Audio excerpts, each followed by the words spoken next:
Yung ano, mga ginagawa ngayon ng mga tao na double lane. Approve ka ba dyan? Oo, approve tayo dyan. Farm yun eh, farm. Oo. Ano ba tips dyan? Parang ano bang way para kasi ito, mga nakasama natin, sila Manjin. Ewan ko, nakakanood ka ng mga streams namin, sila Manjin, sila Butters, ayan. Siyempre, umaasim, nagpapa-double lane, usually namamatay. Ano ba yung pwedeng tips para makapag-double lane bilang Claude? Para sa akin, number one talaga, communicate sa kampe. Okay. Like, Tanda mo yan, Manjin. need mo inform yung tank mo at support mo na magdo-double lane ka. Oo. Para yung support mo, may enough siyang skill na para tulungan ka mag-clear. Lalo na may BMI ka naman. Lalo na may BMI ka. Like, pagka clear niya, balik ka na agad. Like, kalahati na ng river yung tinawid mo.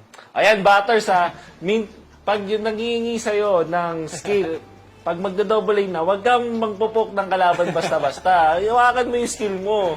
Kaya nangyayari, nauubos na yung lane sa kabilang lane. Ay yung wala ka pa rin na i-clear. Ayan, mga tips mula kay Benny QT.